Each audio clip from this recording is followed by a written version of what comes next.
Alright, so today we have a video about your kiln and how to prepare it for firing things. So in front of me, we have a Paragon clamshell kiln.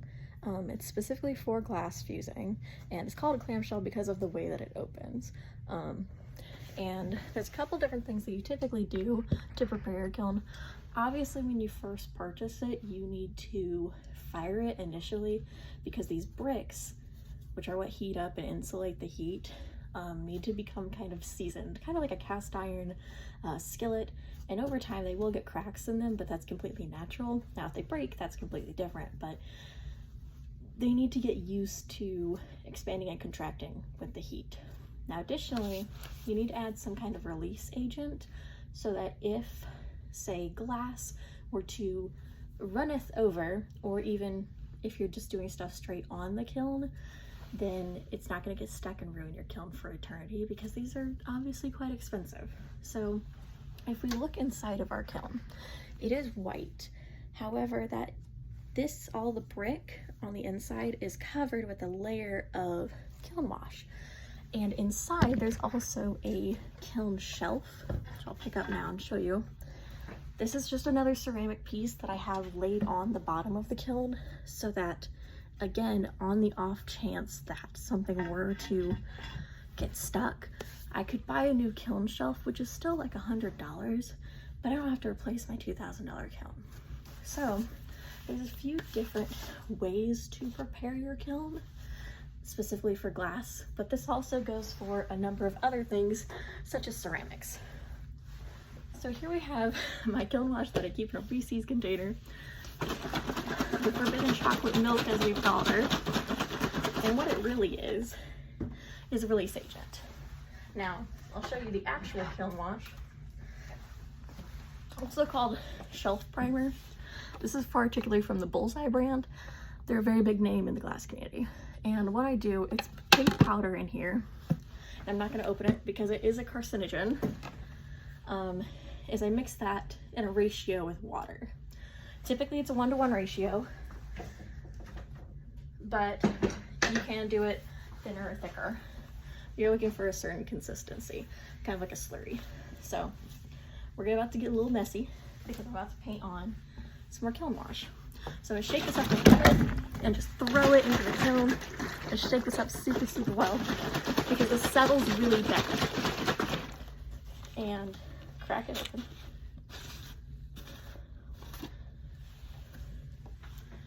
And then typically you take a natural fiber brush.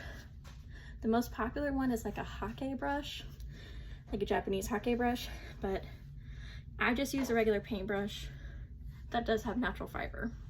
And so what we're doing is we're just gonna paint it on in nice even layers. The interesting thing is because glass does turn molten in here, it can actually pick up the pattern of what you paint on there. So you can see the brush strokes in the glass. And so I'm gonna turn you guys here. Nope, it's not gonna stay. You guys can see it afterwards. But I'm gonna paint on a few layers.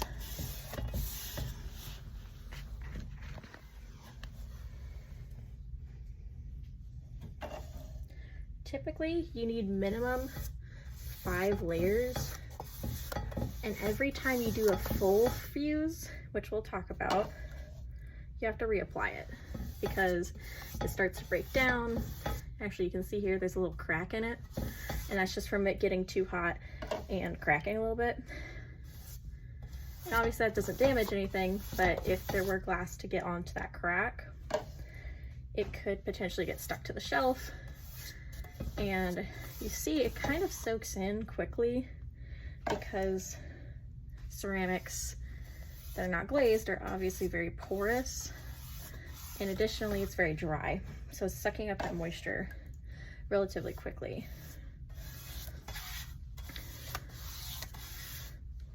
And so you want a very nice even coat, like where it's sucked up a little quickly. I'm going to go back over those spots. But I am going to do probably 5 more layers of this before I fire again. Now, if you get significant cracking where like it's starting to peel up, that's where you want to do a complete kiln reset. Now, what is a kiln reset? Typically, that's where I'm going to take a razor blade like this, where it's in a little handle, and scrape all of it off. Obviously, that is super messy because it's like chalk once it gets filled up, but it's important for your kiln integrity. You also don't want to just paint on indefinitely. Once it gets to be about 20 layers thick, whether or not it's cracked, I'll clean it all off, just to make sure that it's not going to have any problems. There's also some other ways that you can do kiln release that aren't the shelf primer, because obviously painting this on over and over and over is kind of a pain in the ass. That bucket probably cost me about $40, but I will be using that for years to come. On the flip side, there is such a thing called kiln shelf paper, and it's exactly as it sounds. It's a giant roll of paper. Think about like craft paper they use for kids. You roll that out and you cut it into small pieces about the size of your project. Place your project on top of it, put it in the kiln, and then in the kiln that paper turns to dust, and then you'll just lift your project up, clean it off, go about your day. That's typically a lot easier than doing kiln wash constantly. But on the flip side, one, if your piece like overflows, that's a big problem. Two, kiln paper is significantly more expensive than kiln wash. Now, some people use kiln wash on the kiln shelf and then their project on top of it also has the kiln paper because they're really nervous, but that way they don't have to paint it on every single time. The other thing that I don't like about kiln paper specifically is you can't use it for everything, such as our slumping molds.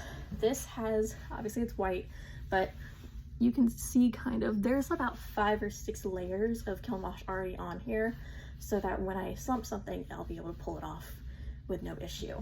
And I can't do that with kiln paper because the paper doesn't exactly form to the mold itself. But if you're doing just like flat projects, then that's not an issue for you. I kind of do a little bit of everything, so kiln wash seems like a cheaper alternative and a more flexible alternative for me. There's also the big problem though where it is a carcinogen.